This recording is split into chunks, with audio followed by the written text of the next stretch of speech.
एक लड़की को अपनी जिंदगी में जीने के लिए खुशियों के महज 10 दिन मिलते हैं। 10 दिन वो जब उसकी शादी होती है, 10 दिन वो जब एक 9 महीने का बच्चा पेट में पाल कर पैदा होता है, तो उसको अनुमति मिलती है कि इस बच्चे को महज 10 दिन अपने पास रख सकती है, इससे ज़्यादा नहीं। हालांकि वो बच्चा अब लगभग 16 साल का हो चुका है, मगर मीडिया ने, पंचायत ने, पति की जिद ने उस लड़की की न केवल खुशियाँ छीनी, बल्कि उस लड़की को हमेशा हमेशा के लिए मौत के घाट उतारने में कोई कसर नहीं छोड़ी। न केवल वो लड़की हमेशा के लिए ख़त्म हुई, बल्कि कई ज़िंदगी हमेशा हमेशा के लिए बर्बाद हो गई हैं। कई लोगों के सर से साए उठ चुके हैं। आज की कहानी इतनी चर्चित कहानी है कि ये कहानी अगर हिंदुस्तान ही नहीं बल्कि दुनिया के कई मुल्कों में इसकी गूंज रही थी। ये कहानी जब मीडिया का इतना सोशल मीडिया का इतना जोर नहीं था, तब इस खबर को मीडिया ने इस कदर हाईलाइट किया था कि घर घर में इसकी चर्चाएं होने लगी थी। एक मुस्लिम महिला, कहने के लिए मर्दों को कई तरह के अधिकार हैं, वो 7 निकाह कर सकते हैं, कई कंडीशन जो होती हैं, 4 बीवियां एक साथ रख सकते हैं, मगर एक औरत को 1 से ज़्यादा निकाह करने की अनुमति नहीं है। 1 से ज़्यादा निकाह कर सकती है पहले वाले को ख़त्म करने के बाद। पहला निकाह उसका ख़त्म ही नहीं हुआ था और वो दूसरा निकाह कर बैठती है और उसकी ज़िंदगी में कहें कि भूचाल आ जाता है। ये हिंदुस्तान की शायद पहली ऐसी महिला रही होगी जिसके 1 नहीं बल्कि 2 पति थे। मुस्लिम महिला के 2 पति होना ही अपने आप में एक बहुत बड़ी बात है। आदाब, नमस्कार, सत श्री अकाल। मैं उस्मान सैफी। आज की जो सच्ची घटना मैं आपको सुनाने जा रहा हूँ, ये सच्ची घटना है उत्तर प्रदेश का ज़िला गौतम बुद्ध नगर। ज़िला गौतम बुद्ध नगर का एक गांव लगता है कलौंदा। यहाँ पूर्व प्रधान की बेटी, जिसका नाम गुड़िया है, गुड़िया अभी शादी की उम्र को पूरा करने वाली थी कि घर वालों को उसकी शादी की चिंता सताने लगी। उन्होंने एक अच्छे लड़के की तलाश थी और वो तलाश पूरी होती है। मेरठ का एक गांव लगता है मुंडाली, यहाँ का रहने वाला आरिफ है। आरिफ की तलाश पूरी होती है और शादी की तैयारियां शुरू होती हैं। चूंकि आरिफ वो फौजी है, फौज में रहता है और वो स्पेशली अपनी शादी कराने के लिए अपने गांव आया हुआ था। बात है 1999 की। शादी हो जाती है, पति पत्नी बड़े खुश हो जाते हैं, एक दूसरे के साथ रहने लगते हैं। इस शादी को न केवल परिवार, समाज, हर कोई परमिशन देता है, हर किसी की खुशी से ये शादी होती है और पति पत्नी खुशियों के बीच एक एक लम्हा, एक एक पल वो गुजार रहे हैं। धीरे धीरे करके एक एक दिन गुजरने लगता है और 10वां दिन जब आता है तो 10वां दिन इस गुड़िया की और उसके पति आरिफ की जिंदगी का एक ऐसा दिन था जो शायद वो दिन जो बीते हैं अभी 10, वो कभी दोबारा आने की संभावना ही नहीं थी। क्योंकि फौज से एक लेटर आता है, एक पत्र आता है और उस पत्र में लिखा हुआ था कि मोहम्मद आरिफ, तुम्हें देश की, तुम्हारी फौज को बहुत सख्त ज़रूरत है। क्योंकि बाद में 1999 की कर रहा हूं। 1999 में हिंदुस्तान और पाकिस्तान के बीच कारगिल का युद्ध छिड़ गया था और जब युद्ध छिड़ा था तो न जाने आरिफ जैसे कितने ऐसे फौजी थे जिनकी छुट्टियां इस समय रद्द हो गई थी। उन्हें अपने अपने घरों को छोड़कर वापस युद्ध के मैदान में जाना पड़ा था। आरिफ यहां से युद्ध के मैदान में जाता है और जाने के बाद फिर कभी वापस लौट कर नहीं आता। अभी गुड़िया के हाथों की जो मेहंदी का रंग था वो फीका भी नहीं हुआ था। अभी उसने अपनी जिंदगी को बड़ी खूबसूरती से जीने की कोशिश कर रही थी कि पति के अचानक से गायब होने की सूचना मिलती है। सूचना कोई और नहीं देता बल्कि फौज से एसएसपी को एक पत्र मिलता है। एसएसपी मेरठ कुछ लोगों को, कुछ पुलिस वालों को घर भेजते हैं और ये मैसेज देते हैं कि तुम्हारा बेटा आरिफ फौज छोड़कर भाग गया है। कहीं से भी सूचना मिलती है तत्काल सूचना दीजिएगा, नहीं तो हमें कानूनी कार्रवाई करने के लिए विवश होना पड़ेगा, मजबूर होना पड़ेगा। ये बात जब घर वाले सुनते हैं तो कहीं ना कहीं उनके पैरों की जमीन खिसक जाती है और देखते ही देखते अखबारों में भी एक खबर छप जाती है कि मुंडाली का रहने वाला आरिफ वो फौज से भाग गया है। अब सेना ने, उत्तर प्रदेश पुलिस ने, मेरठ पुलिस ने तमाम वो कोशिशें की आरिफ को तलाशने की, आरिफ को ढूंढने की, मगर वो तलाश, वो सब कुछ बेकार रहा। आरिफ कभी मिल ही नहीं पाया। कुछ दिन के बाद एक बार फिर एक पत्र मेरठ एसएसपी को मिलता है और उस पत्र में लिखा हुआ था कि हमने आरिफ को भगोड़ा घोषित कर दिया है। अब तक खबर थी कि वो भाग गया है, अब ये खबर छपने लगी कि वो भगोड़ा घोषित हो गया है। आरिफ की माँ, आरिफ की बीवी, आरिफ का भाई भाभी और उसके रिश्तेदार अब समाज के, पड़ोसियों के, रिश्तेदारों के तानों से कहीं ना कहीं इतना परेशान होने लगे, इतना दुखी होने लगे कि हर कोई उन्हें भगोड़े की बीवी, भगोड़े की माँ, भगोड़े का भैया, भगोड़े की भाभी ये कह के बुलाया जाने लगा। माँ कभी भी बाजार जाती थी तो सब्जी खरीदने से लेकर दुकान पर जाने तक हर कोई उसे भगोड़ा कह के बुलाया करता था कि ये भगोड़े की माँ है, ये भगोड़े का भाई है। रोज रोज के तानों से इसकी माँ बीमार रहने लगी। महज 1 साल ही हुआ था अभी, यानी कि सन 2000 ही आया था और माँ की मौत हो जाती है। माँ अपने बेटे की इस बदनामी को लेकर सहन नहीं कर पाई और माँ मर जाती है। माँ मर जाती है। बीबी जब घर से बाहर निकलती थी तो वही ताने बीबियां भी सुना करती थी। ताने पर ताने कोई ना कोई दिया करता था और इतने ताने दिया करता था कि अब इस घर का एक एक सदस्य कहीं ना कहीं मानसिक रूप से और शारीरिक रूप से बीमार रहने लगा, परेशान रहने लगा। मगर गुड़िया की हिम्मत की दाद देनी पड़ेगी। गुड़िया ने इस घर में, अपने ससुराल में 1 आध नहीं 4 साल गुजारे थे। एक बार गुड़िया एक शादी में जाती है। जब शादी में जाती है तो वहां पर गुड़गांव का एक गांव लगता है, पटौदी। ये मैं उस गांव की बात कर रहा हूं जो सैफ अली खान का गांव है, बॉलीवुड का हीरो। उसी गांव का रहने वाला एक लड़का तौफीक उस शादी में मिल जाता है और वो भी इस शादी के अंदर गुड़िया को मिलने वाले ताने देख रहा था, सुन रहा था। अपनी आंखों से देखा, अपने कानों से सुना कि शादी में आने वाली महिलाएं उसको क्या कह के बुला रही थी कि देखो ये भगोड़े की बीबी है। यही तो है वो जो फौजी था आरिफ, वो भाग गया था, डरपोक कहीं का। इस तरह के जब ताने मिलते हैं तो उसने करीब से गुड़िया को देखा था। पहली बार गुड़िया को देखा, उसके पास गया, गुड़िया से बातचीत करने की कोशिश की। मगर गुड़िया कहीं ना कहीं, अब गुड़िया जो थी वो खुशियों वाली गुड़िया नहीं थी, जो अपने गांव, जिसकी कलौंदा में बड़ी तारीफ होती थी कि वो खिलखिलाती थी, हंसती थी। अब गुड़िया मुरझा रही थी, परेशान थी। 4 साल उसकी शादी को हो चुके थे लेकिन पति का कहीं कहीं दूर दूर तक कोई खबर नहीं थी। इस तौफीक ने इस शादी से वापस आने के बाद अपनी माँ और अपने अब्बू से कहा कि अब्बू, अगर आपको कोई एतराज ना हो तो मैं गुड़िया से शादी कर लूं। जब बात घर वालों तक पहुंची, क्योंकि वो बड़े शरीफ लोग हैं, उन शरीफ लोगों ने इस लड़की को अपनाने का फैसला कर लिया। ये वही लड़की थी जो समाज के, परिवार के, रिश्तेदारों के ताने झेल रही थी, परेशानी से गुजर रही थी। हर दिन उसका रो के गुजरता था। उसे एक आस थी, वो हर दिन अल्लाह मियां से दुआ करती थी, या अल्लाह किसी भी सूरत से, किसी भी तरकीब से मुझे मेरे आरिफ से मिला दो। रोती थी लेकिन उसके आंसुओं की कहें तो सूख चुके थे। एक दिन ऐसा होता है कि पटौदी से कुछ लोग आते हैं, आरिफ तौफीक के घर वाले आकर कलौंदी में इमामुद्दीन से मशवरा करते हैं और ये बात पहुंचती है सीधा मुंडाली। अभी गुड़िया मुंडाली में ही थी, अपनी ससुराल में थी। गुड़िया के पापा इमामुद्दीन उसको वापस लेके आते हैं और कहते हैं कि अगर कुछ दिनों के लिए आप मेरी बेटी को भेज देंगे तो शायद इसे कुछ सुकून मिलेगा, आराम मिलेगा। जब वो लेके आते हैं कुछ ही दिन के बाद उसके घर पर तौफीक का रिश्ता आ जाता है। और तौफीक का रिश्ता आता है तो समाज, परिवार के रिश्तेदार, इवन कि मैं ये कहूँ कि आरिफ यानी कि फौजी के घर वालों ने भी इस बात की अनुमति दे दी थी कि इसको शादी कर लेनी चाहिए। शायद अब आरिफ लौटकर नहीं आएगा, शायद आरिफ शहीद हो चुका है।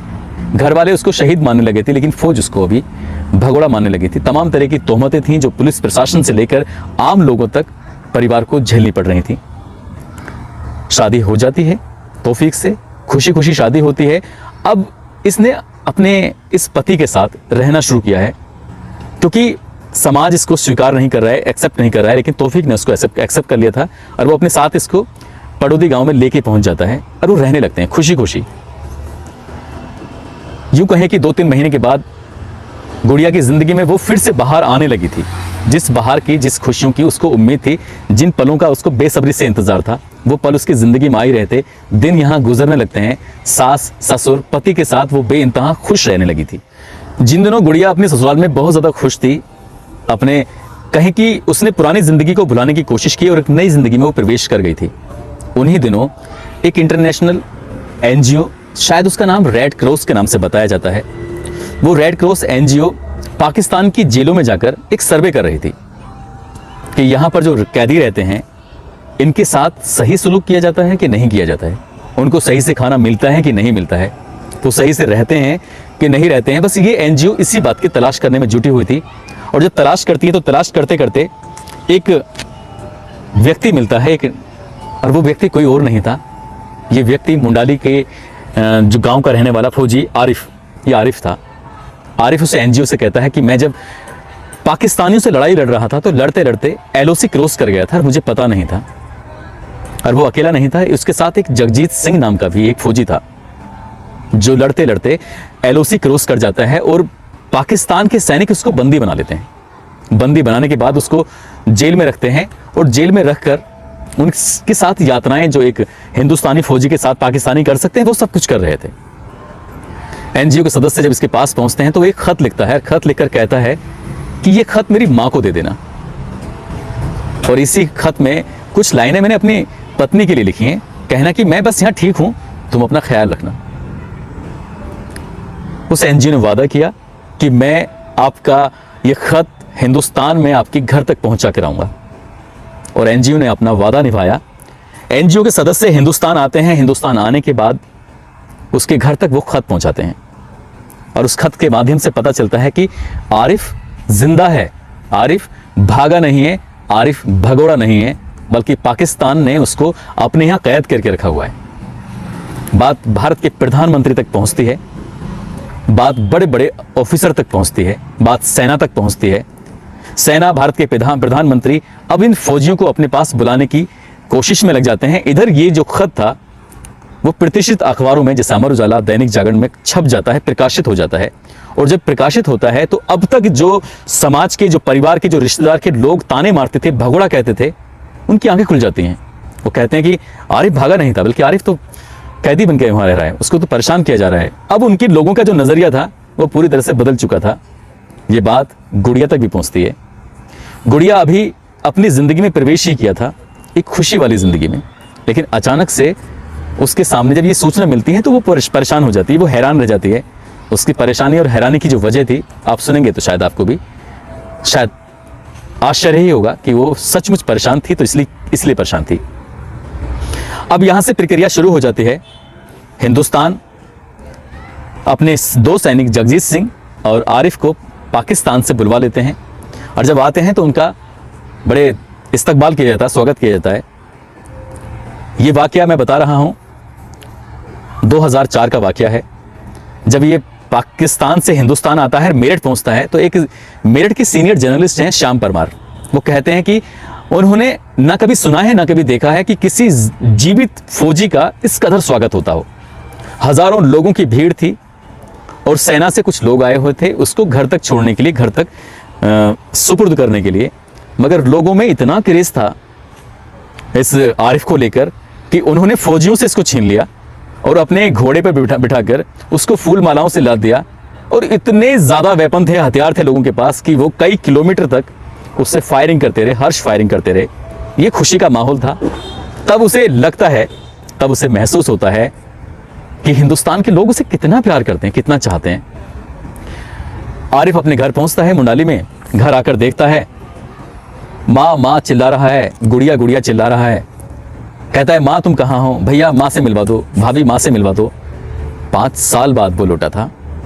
हर घर के कोने में जाता है, हजारों की भीड़ में अपनी माँ को और गुड़िया को तलाश करता है। ना घर पर माँ थी ना गुड़िया, गुड़िया की शादी हो चुकी थी और माँ दुनिया के तानों से मर चुकी थी। अब आरिफ करे तो क्या करे। जब आरिफ को पता चलता है तो आरिफ बहुत रोता है। इतना रोता है कि उसका अक्सर जो वक्त गुजरता था अब वो मस्जिद में गुजरता था, नमाजों के बीच गुजरता था। और एक दिन उसने एक मौलाना से कहा कि मौलाना साहब मैं मरा नहीं हूं तो मेरी बीवी का निकाह जायज़ कैसे हो सकता है। ये बात सही है, एक औरत यदि दूसरा निकाह करेगी तो उसके या तो पहले पति से तलाक मिले और तलाक नहीं मिलता है तो फिर वो निकाह मान्य नहीं होगा। और यहाँ तो आरिफ जिंदा निकल आया, जिसको लोग शहीद समझ रहे थे, जिसको लोग भगोड़ा समझ रहे थे। बात अब गुड़िया के दूसरे ससुराल पहुंचती है और जब ससुराल पहुंचती है तो उन ससुराल वालों की भी होश फाख्ता हो जाते हैं, क्योंकि हर घर का सदस्य गुड़िया को बेइंतहा प्यार करता था। हर घर का सदस्य गुड़िया के बिना एक पल भी नहीं रहना चाहता था। मगर आरिफ ने भी अपने 5 साल जेल में गुड़िया की यादों में ही बिताए थे। उसका एक फोटोग्राफ्स लेकर वो दिन रात उसको लेकर रोता रहता था, उसको याद करता रहता था। माँ मर चुकी थी इसलिए वापस लाना मुमकिन नहीं था, मगर गुड़िया भी जिंदा है, उसको लाने के लिए उसने हर वो संभव प्रयास किया जो शायद उसे करना चाहिए था, उसने किया। उसने उलेमाओं का सहारा लेना शुरू किया और इस निकाह को अवैध घोषित कराने में जुट जाता है। वो लड़की अब फिर से अपने गांव कलौंदी पहुंच जाती है, कलौंदा, और कलौंदा अपने पिता इमामुद्दीन के पास पहुंच जाती है। और जैसे ही ये आरिफ फौज से वापस आता है तो फिर अखबारों में अब छपना शुरू हो जाता है, ट्रायल शुरू हो जाता है, और ये एक पंचायत आयोजित की जाती है। और उस पंचायत में ये जो श्याम परमार हैं सीनियर जर्नलिस्ट, वो भी उस पंचायत में मौजूद थे। और वो देखते हैं कि जब पंचायत होती है तो गुड़िया इन दोनों 7 महीने की गर्भवती थी, उसके पेट में एक बच्चा पल रहा था। जब पंचायत वालों को ये पता चलता है कि उसके पेट में बच्चा पल रहा है तो पंचायत ने एक ऐसा फैसला सुनाया जिसको सुनकर शायद हैरानी ही होती है। पंचायत ने कहा कि ये निकाह मान्य नहीं है और गुड़िया को आरिफ के साथ चले जाना चाहिए। साथ ही ये बच्चा है, जब पैदा होगा तो कुछ दिन रहने के बाद या तो इसको इसके नाना रखेंगे या फिर ये अपने बाप के पास पहुंच सकता है, यानी कि गुड़िया के दूसरे पति के पास पहुंच सकता है। लगातार मीडिया ट्रायल शुरू हो जाता है, मीडिया में भी पंचायत शुरू हो जाती हैं, अखबारों में प्रकाशित होने लगता है और ये मामला लगातार हाईलाइट हो रहा है। मगर कोई व्यक्ति गुड़िया से नहीं पूछ रहा था कि गुड़िया तुम जाना कहाँ चाहती हो। तभी एक रिपोर्टर ने, वही श्याम परमार जी ने पूछा कि गुड़िया तुम क्या चाहती हो, तुम कहाँ जाना चाहती हो। तो गुड़िया ने जो बात कही थी उस पे बात पर शायद किसी ने ध्यान ही नहीं दिया, क्योंकि वो जो बयान है वो रिकॉर्डेड बयान है, वो बयान मैंने भी सुना है। गुड़िया कहती है कि मैं अपने बच्चे के साथ जाना चाहती हूँ, जहाँ मेरा बच्चा रहेगा मैं वहाँ रहूँगी, फैसला हो चुका था। मगर पति आरिफ ने ये कहें कि जितना उसको सम्मान मिला था देश से, उसके अंदर कहीं ना कहीं घमंड आ चुका था, गुमान आ चुका था, और उसी ने उस गुमान का फायदा उठाते हुए इस रिश्ते को अवैध घोषित करा दिया।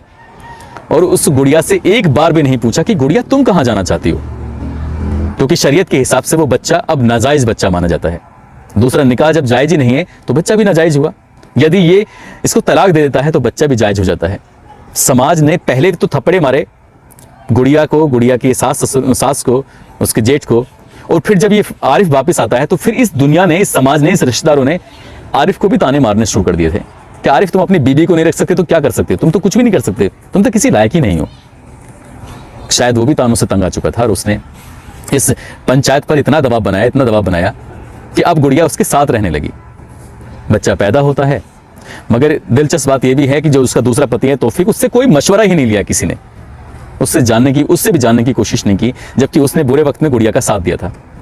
बच्चा पैदा हो जाता है खुशी खुशी, और जब बच्चा पैदा होता है तो ये पत्रकार श्याम परमार यहाँ भी पहले से पहुँच जाते हैं।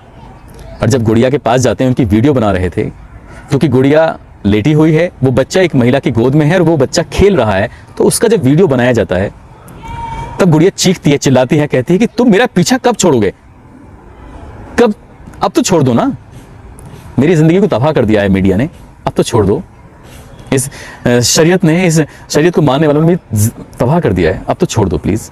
जब ये बात वो सुनते हैं तो उन्हें वाकई तकलीफ होती है। 10 दिन रहती है और ये बच्चा जो है, लड़का 10 दिन अपनी माँ के साथ रहता है, वो फिर अपने नाना इमामुद्दीन के साथ अपने नानी के गांव जो कलौंदा है वहाँ आ जाता है। और ये लड़की गुड़िया चली जाती है अपने पति के साथ। दूसरे पति का छूटना, बच्चे का छूटना, कहीं ना कहीं वो मानसिक रूप से इतना बीमार रहने लगी, इतना परेशान रहने लगी कि महज 15 महीने ही वो अपने पति के साथ जीवित रह पाई, क्योंकि एक दिल्ली का आर्मी रिसर्च एंड रेफरल अस्पताल है, वहाँ जनवरी 2006 में गुड़िया की मौत हो जाती है, गुड़िया मर जाती है। अब गुड़िया हम लोगों के बीच में नहीं है, मगर ये कहानी यहीं ख़त्म नहीं होती, बल्कि आरिफ दूसरी शादी कर लेता है। अगर आरिफ को दूसरी ही शादी करनी थी तो गुड़िया को तलाक दे देता, कम से कम वो बच तो जाती। मगर आरिफ की किस्मत भी इतनी अच्छी नहीं थी, दूसरी पत्नी भी उसकी कुछ टाइम के बाद मर जाती है, उसको भी एक बेटी पैदा होती है। आरिफ यहाँ फिर भी नहीं थमता है, आरिफ एक और शादी करता है, यानी कि तीसरी शादी करता है। ये बताया जा रहा है कि आरिफ फिलहाल मेरठ के कैंट में रहता है और उसकी पोस्टिंग वगैरह कहीं चल रही है, इसके बारे में ज़्यादा डिटेल नहीं मिल पाई। मगर तौफीक, जिसे किसी ने जानने की कोशिश नहीं की, एक बयान उसका भी रिकॉर्डेड है। तौफीक ये कहता है कि गुड़िया को उसके बच्चे के साथ रहने दिया जाए, यदि उसका बच्चा उससे अलग कर दिया तो गुड़िया खुश नहीं रह पाएगी, और गुड़िया खुश नहीं रह पाएगी तो आरिफ भी कभी खुश नहीं रह पाएगा, क्योंकि 15 महीने गुजारे थे तौफीक ने उसके साथ, उसको समझता था, उसको पहली नज़र में देखते ही उसने शादी का जो वादा किया था वो पूरा किया। तौफीक कहाँ है, क्या कर रहा है, मैंने उसके बारे में जानने की, समझने की, पता करने की बहुत कोशिश की, लेकिन उसका कहीं पता नहीं चल पाया। मगर गुड़िया के साथ भी अच्छा नहीं हुआ, तौफीक के साथ भी ठीक नहीं होता है। आरिफ फौजी जरूर था लेकिन उसने अच्छा नहीं किया। अगर गुड़िया से इतनी मोहब्बत थी तो पूरी ज़िंदगी गुड़िया के बिना गुजारता तो लगता कि हाँ वाकई वो उसको सच्चा प्यार करता था। उसको सच्चा प्यार नहीं था, उसको एक ज़िद थी और उसने ज़िद में कई घरों को हमेशा हमेशा के लिए बर्बाद कर दिया। दोस्तों, मैं कोशिश करूँगा कि उस गुड़िया के बच्चे से आपकी मुलाकात ज़रूर कराऊँ। मेरी कोशिश है कि मैं उस बच्चे से ज़रूर मिलूँ, मैं उसके घर जाऊँगा और उससे मिल के ज़रूर आऊँगा, क्योंकि ये कहानी वाकई कई मुल्कों तक पहुँची थी, हज़ारों करोड़ों लोगों तक पहुँची थी।